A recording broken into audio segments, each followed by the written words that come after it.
Meanwhile, at Manage Comics. Coming to you from a secret underground lair, these dedicated heroes discuss the business of comics, industry news, hobby store retail issues, and the latest developments from Manage Comics. They are promoters of comics, champions of small business, and four-color heroes. They are the Manage Comics team.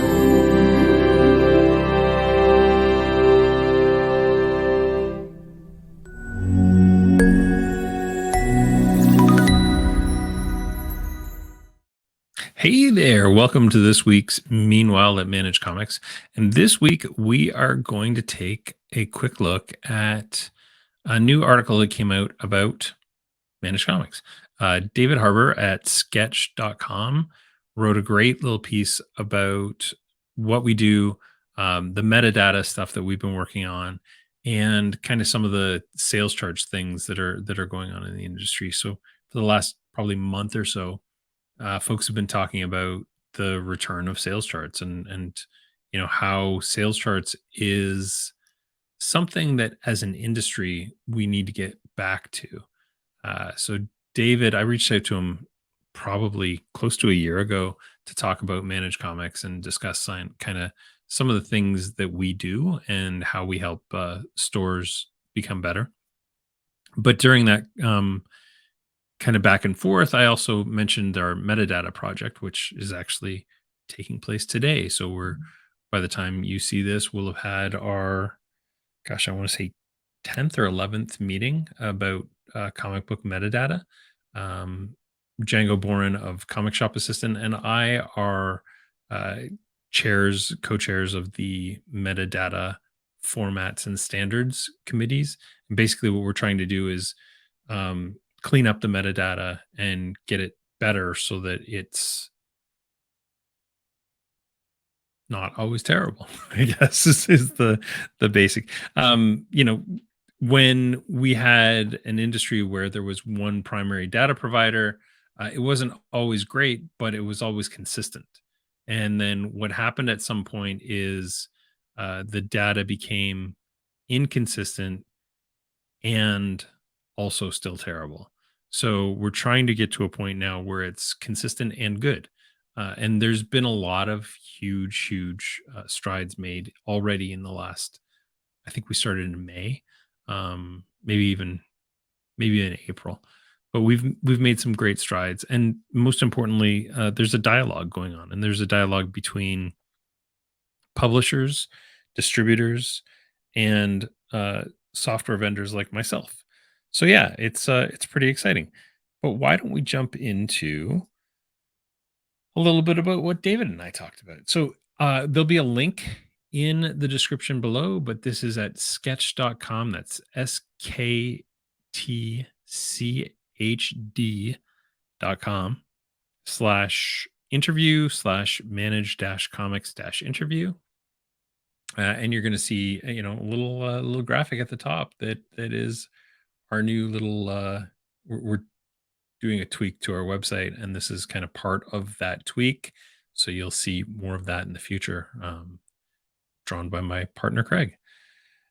So yeah, we talked about the evolution of comic shops, metadata, and sales charts.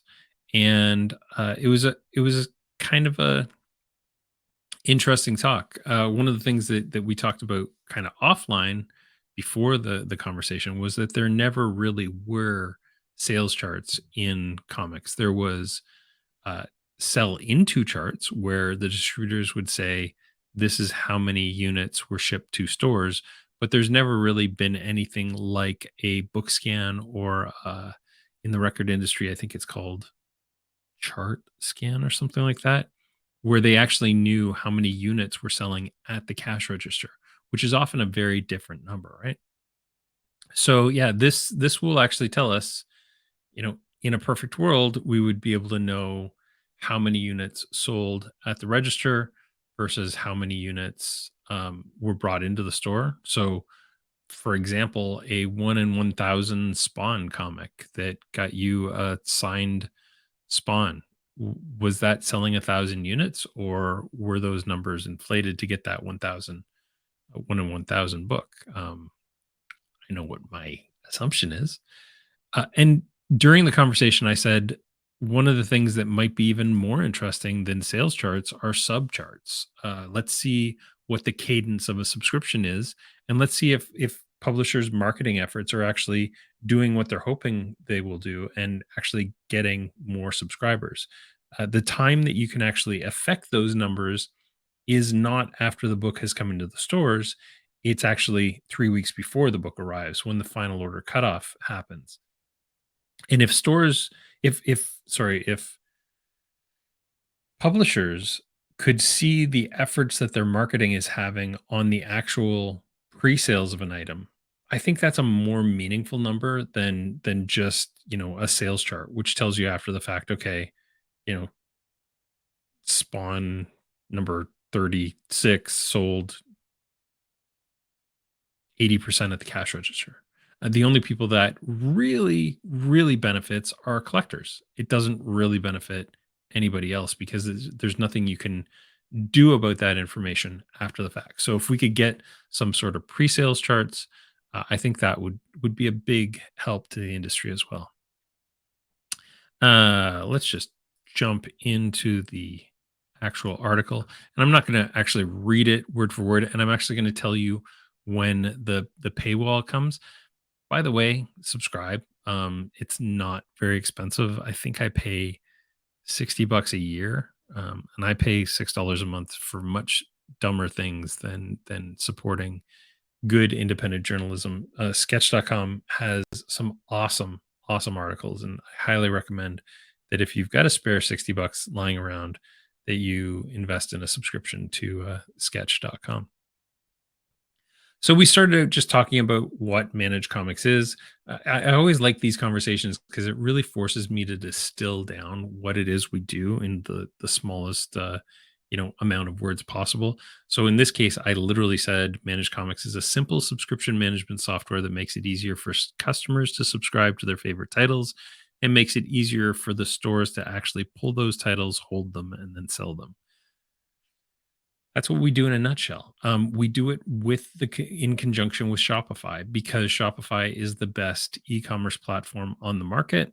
In the back end, they have a very good, robust, and constantly improving point of sale system. Their e-commerce system is improving all the time, just as we looked at last week um, with our review of Shopify 23, summer editions 23. It's constantly improving. So I like the idea of having a company that is way bigger than me. They're $100 billion company, Canadian, so that's whatever, $750 million or 700, I don't know, $70 billion US company. Yeah, so they're $100 billion company behind us that is putting all kinds of resources into building the best e-commerce platform, and that is constantly iterating on it and improving it. And sometimes, not every one of their improvements is a massive success, but I think they hit more often than they fail. So yeah, in the last year especially, I've been really impressed with the stuff that they've done. And it's up to us to just kind of draft off that and make sure that our system is constantly working with their system.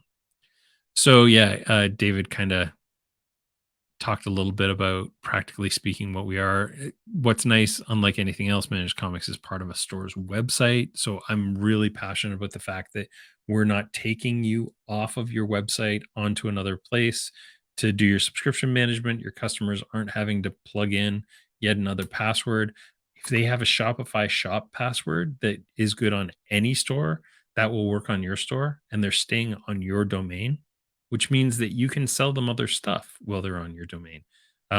Every one of the Managed Comics customers that comes through becomes part of your mailing list. We're pretty passionate about that. So those are just some examples of why we do it the way we do it. Plus, every single product page on your website can become advertisement, an advertisement for your subscriptions. So if they go to your Batman 135 listing, there'll be a link right under there, subscribe to this series. So that actually encourages more subscriptions. And that's one of the things we've found from talking to our customers is that shops that use managed comics end up with more subscriptions overall. David told fun little story about going into his local shop up in Anchorage, Alaska, and they pulled out a yellow pad of paper and wrote down things. There's a massive store in my hometown of London, Ontario that still does everything with a binder. Like, it happens. I think they probably use index cards and not a binder.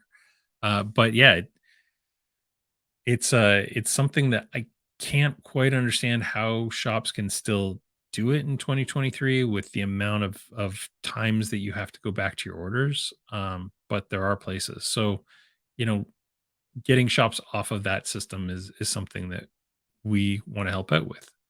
Um, so yeah, he asked why a system like this is important. I was just talking about the complexity of the industry and how much it's changed. Multiple distributors. There are 3,000 product SKUs that we list every month. A comic can have 100 covers. Like, that stuff's getting increasingly impossible to manage.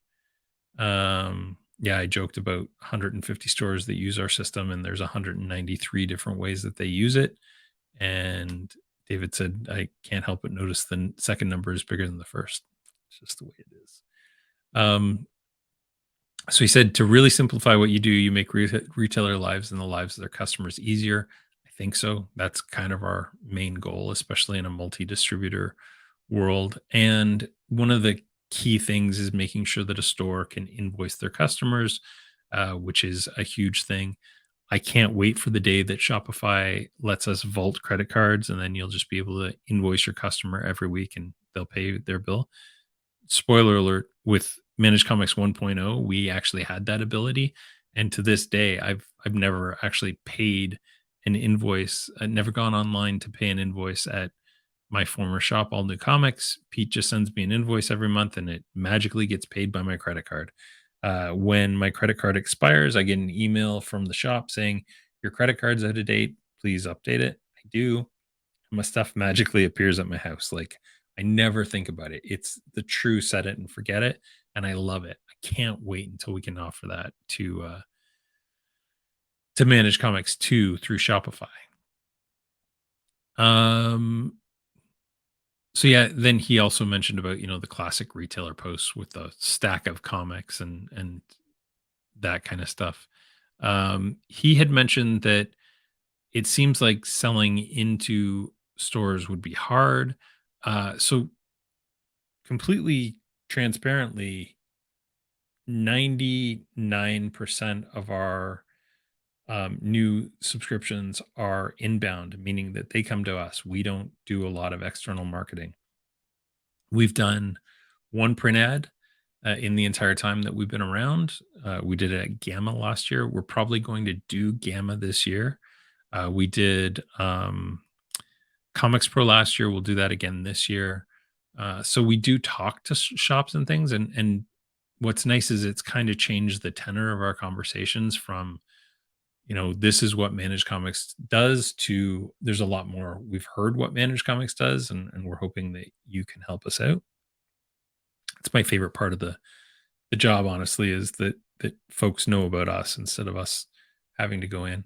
I do occasional roadshow things, but honestly, those are more to get our branding and stuff out on social media than it is to actually convert any stores. Of the 50 or 60 stores that I've physically gone into, I think we've only ever converted like two or three. But I do know that we get upticks in interest whenever we go out and do store visits. So it's working. It's just not working quite the way that you would expect it to. So yeah, we talked about a little bit also about how stores adding e-commerce can add a 20 to 50% increase in their sales over pre e-commerce. And I just said, everybody loves money. Then we talked about metadata. So At a high level, metadata is the data we get that describes a product. That's all it really is. It comes from the publisher and the distributor. We normally get it through the distributor, but we are equipped to take publisher data directly if it was ever offered to us. And I like to use the Matt Wagner Grendel Devil by the Deed Masters Edition that was released, I think, in like the solicitation originally went out in, I want to say June. It's coming out in October. It's got a little bit of a lead time on it. So I think I originally saw it in like April, just when we were starting all this metadata stuff. And my initial thought was, okay, I want this. I read about it. I can't remember where, Bleeding Cool or somewhere. I want this. I went to find it on our system at my LCS. It wasn't there. I have access to the data, so I pulled up our data backend through GeekFetch, typed it in. It wasn't there. Went to PRH. It was there. I went to Amazon. It was there. So the data exists. We don't have the data. So I reached out to my contact at PRH, and she said, yeah, that won't be available kind of on the front end until the catalog solicitation goes out, because this is through Dark Horse, and I know Dark Horse is with PRH. Um, so yeah, that didn't actually arrive yet, like in our system, until I want to say it was like May or maybe even June before it arrived. Similarly with Transformers and Cobra, Commander, and Duke, the new Energon Universe books that were released, that were announced when Void Rivals #1 came out. The day Void Rivals came out, we already had customers wanting to sign up for Transformers. So we added the data, but there was no UPC code. And without a UPC code, we can't actually create a product. And the Cobra Commander and Duke UPCs were just given to us like literally 2 weeks ago. So yeah, that's an example of us wanting to have data out at an earlier point, but not able to have that necessarily. So just realized that I've been making you stare at a at a screen that's not moving for ages. Um, but yeah, having that data is is important, especially for big things like we know the Transformers is going to be a huge selling book. I assume the GI Joe stuff will be large selling as well. And if we don't have that information, we run the risk of creating a duplicate item in our system, and then there's no way to tie those items together. So that's really important for us. Um, okay, so yeah, we talked a little bit more about what the metadata is exactly.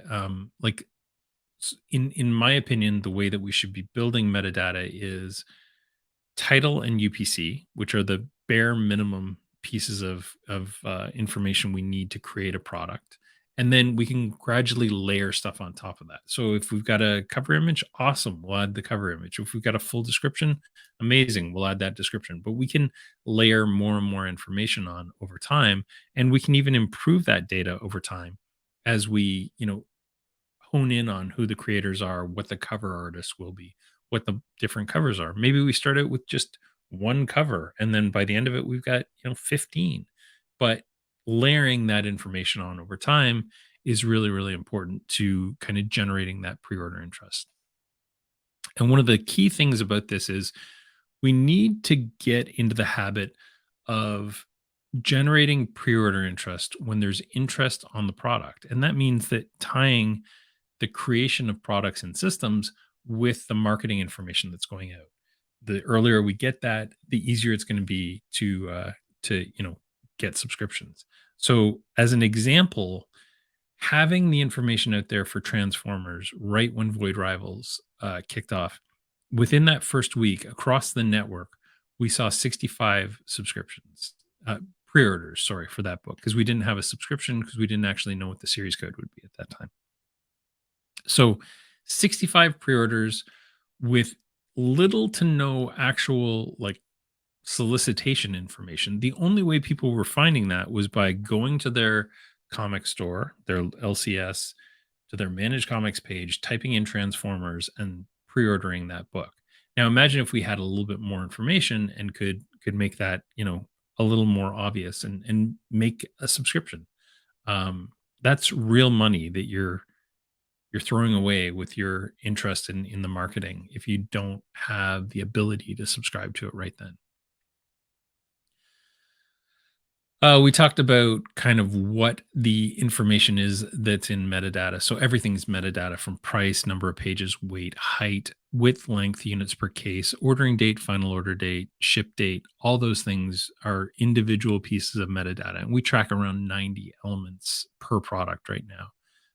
We have divided that into, we're calling it three different pieces of information. There's essential information, which is literally title and UPC.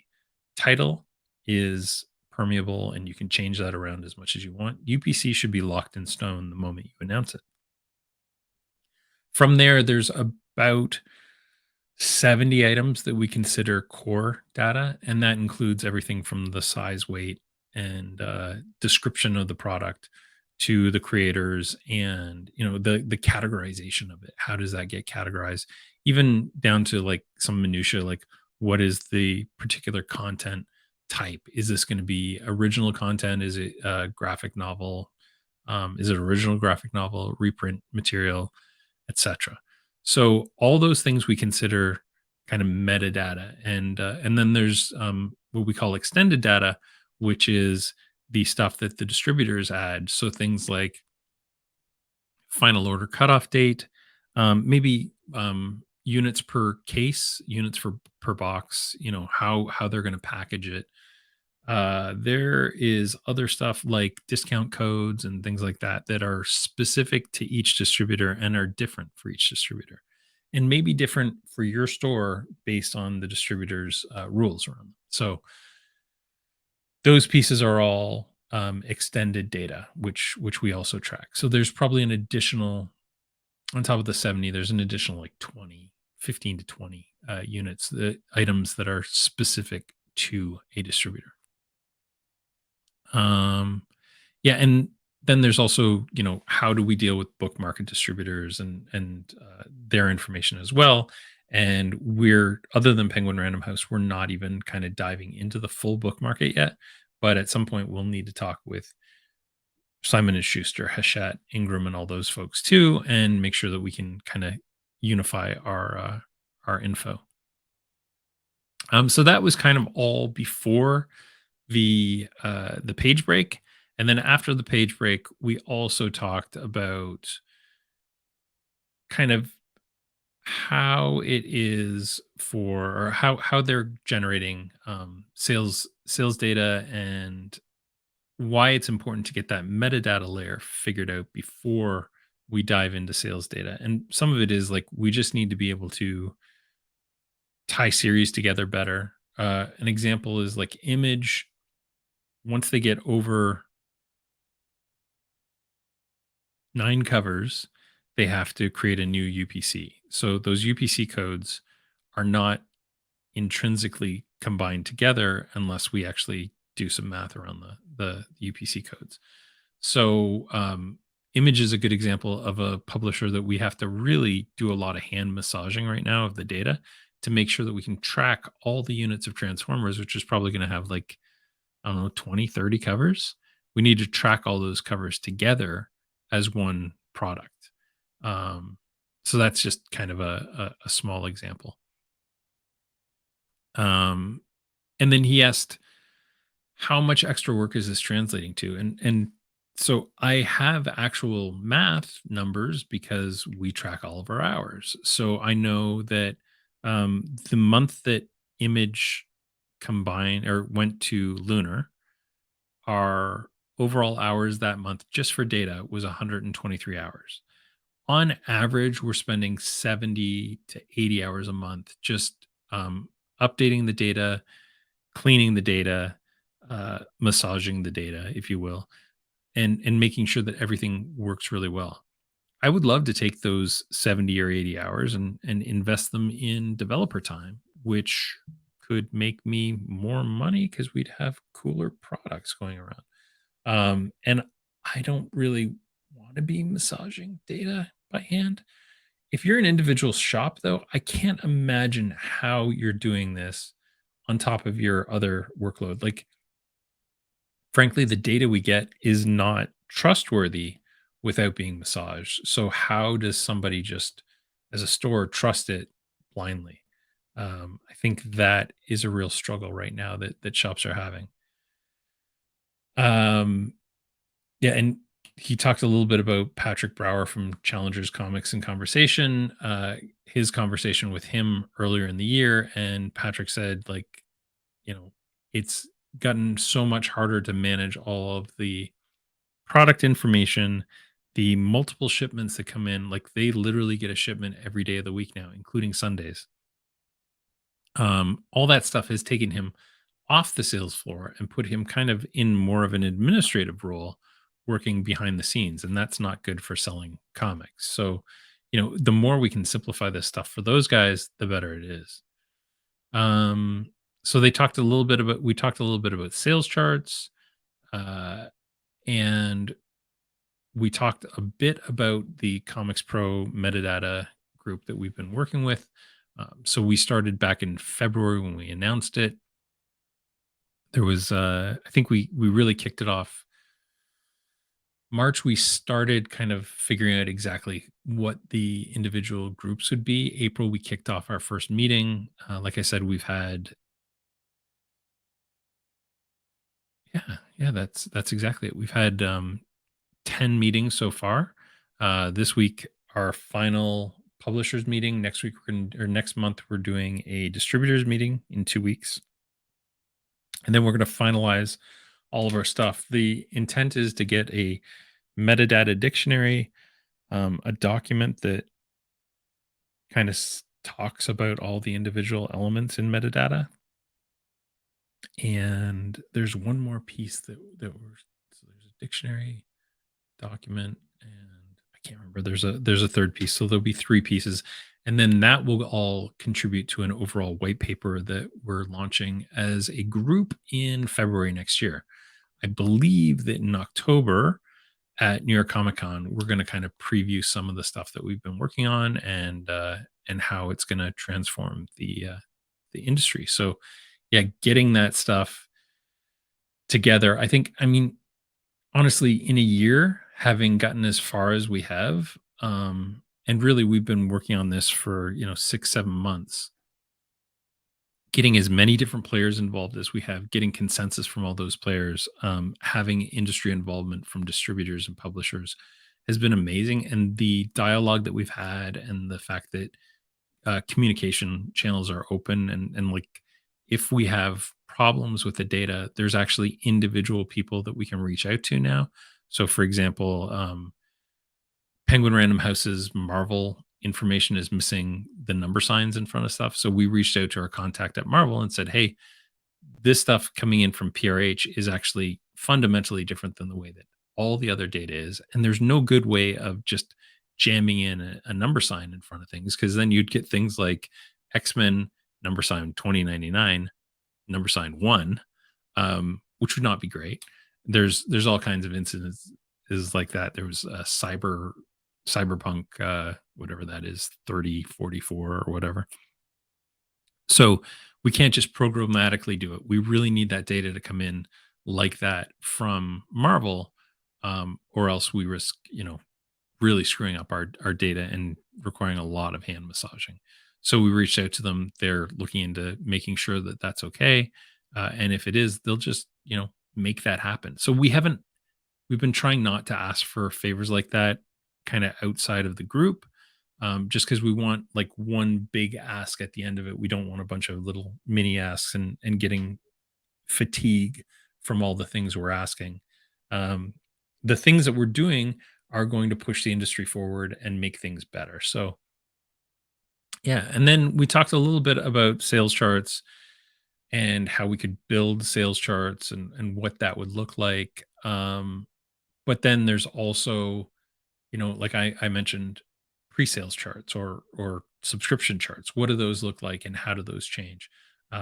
The month to month sales charts with Batman dominating them pretty much every month forever is cool. But what about like a sales velocity chart that tells you that Transformers is on the rise and kind of peaked in, let's say, mid August, right? Which may or may not coincide with when the marketing pushes happened in mid August. I don't know. I'm just making that one up.